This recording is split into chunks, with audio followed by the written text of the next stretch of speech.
ಮನೋಜ್ ಅವರು ನಟ ಆಗಿಲ್ಲ ಅಂತಂದ್ರೆ ಏನಾಗ್ತಿದ್ರು ಅಂತ? ನಟ ಆಗಿಲ್ಲ ಅಂತಂದ್ರೆ ಮೋಸ್ಟ್ಲಿ ನನ್ನ ಫಾರ್ಮಾ ಫೀಲ್ಡಲ್ಲಿ ನಾನು ಮುಂದುವರಿತಿದ್ದೆ ಅನಿಸುತ್ತೆ. I have done my pharmaceutical science. So ಅದೇ ಮಾಡ್ತಿದ್ದೆ ಅನಿಸುತ್ತೆ. ಬಟ್ ಅದೇ ಯಾಕೋ ಸ್ವಲ್ಪ ಅದು ಬೋರ್ ಆಗಿಬಿಟ್ಟು ನಾನು ಅದೇ ರುಟೀನ್ ಕೆಲಸ ಅಲ್ವಾ. So I wanted to try something else. ಹಾಗೆ ಬೆಂಗಳೂರು ಬಂದೆ, ಹಾಗೆ ಇದಾಯಿತು. ಸೊ ಮೇ ಬಿ ಅದು ಮಾಡ್ತಿದ್ದೆ ಅನಿಸುತ್ತೆ, ಅಥವಾ ಮೇ ಬಿ ಬಿಸ್ನೆಸ್ಸು ಏನೋ ಒಂದು ಮಾಡ್ತಾ ಇದೆ ಅನಿಸುತ್ತೆ. ಬಟ್ ಈ ಕೆಲಸ ನಂಗೆ ತುಂಬ ಖುಷಿ ಕೊಡ್ತಾ ಇದೆ. ಪ್ರತಿದಿನ ನ್ಯೂ ಸೀನ್ಸ್ ಇರುತ್ತೆ ಆ್ಯಂಡ್ ತುಂಬ ಇಷ್ಟಪಟ್ಟು ಮಾಡ್ತಾ ಇದ್ದೀನಿ ನಾನು ಇವಾಗ.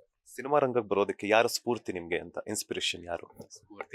ಸ್ಫೂರ್ತಿ ಅಂತ ಏನೂ ಇಲ್ಲ. ನಾನು ಆ್ಯಕ್ಚುಲಿ ಜಾಬ್ಗೆ ಅಂತ ಬಂದಿದ್ದು. ಆವಾಗ ಏನೋ ಒಂದು ಅಪಾರ್ಚುನಿಟಿ ಸಿಕ್ತು, ಹಾಗೆ ಇದಾಗಿತ್ತು. ನಾನು ಆ್ಯಕ್ಟ್ರ್ ಆಗ್ತೀನಿ ಅಥವಾ ಬೆಂಗಳೂರಿಗೆ ಬರ್ತೀನಿ ಅಂತಲೂ ನಾನೇನು ಅಷ್ಟು ಎಕ್ಸ್ಪೆಕ್ಟೇಷನ್ ಇಟ್ಕೊಂಡಿರಲಿಲ್ಲ. ನಮ್ಮ ಅಣ್ಣನಿಗೆ ಒಂದು ಸ್ವಲ್ಪ ಇಷ್ಟ ಇತ್ತು ನಾನು ಆ್ಯಕ್ಟಿಂಗ್ ಅಥವಾ ಮಾಡಲಿಂಗ್ ಮಾಡೋ ಅಂಥದ್ದು.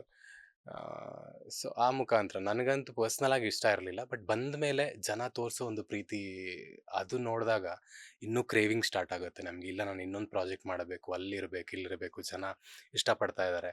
ಅದನ್ನು ನೋಡಿ ನನಗೆ ಇನ್ನೊಂದು ಮಾಡಬೇಕಂತ ಅನಿಸಿದ್ದಿಲ್ಲ. ಅಂದರೆ ಫಸ್ಟ್ ಪ್ರಾಜೆಕ್ಟಲ್ಲಿ ನಾನು ಅನ್ಕೋತಾ ಇದ್ದೆ, ಒಂದೊಂದು ಸಲ ಇಷ್ಟು ಆ್ಯಕ್ಟಿಂಗ್ ಎಲ್ಲ ಮಾಡಬೇಕಾ ಅಂತ ಅನಿಸೋದು. ಬಟ್ ಆಮೇಲೆ ಜನ ಅದನ್ನು ಅಕ್ಸೆಪ್ಟ್ ಮಾಡಿ ಜನ ಪ್ರೀತಿ ತೋರಿಸಿದಾಗ ಅವಾಗ ನಿಮಗೆ ಕ್ರೇವಿಂಗ್ ಸ್ಟಾರ್ಟ್ ಆಗುತ್ತೆ. ಇಲ್ಲ, ನಾನು ಇನ್ನೇನೋ ಮಾಡಬೇಕಾಗಿದೆ ಅಂತ. ಸೊ ಅದೊಂದು ಇನ್ಸ್ಪಿರೇಷನ್ ಜನಗಳಿಂದ. ಲೇಟೆಸ್ಟ್ ಹಾಗೂ ಇಂಟ್ರೆಸ್ಟಿಂಗ್ ಸುದ್ದಿಗಳಿಗಾಗಿ ಬಾಸ್ ಟಿವಿ ಕನ್ನಡ ಚಾನೆಲ್ನ ಸಬ್ಸ್ಕ್ರೈಬ್ ಮಾಡಿ. ಹಾಗೆಯೇ ಬೆಲ್ ಐಕಾನ್ ಪ್ರೆಸ್ ಮಾಡಿ. ಇದರ ಜೊತೆಗೆ ಫೇಸ್ಬುಕ್, ಇನ್ಸ್ಟಾಗ್ರಾಮ್, ಎಕ್ಸ್ನಲ್ಲೂ ಮಿಸ್ ಮಾಡದೆ ಫಾಲೋ ಮಾಡಿ.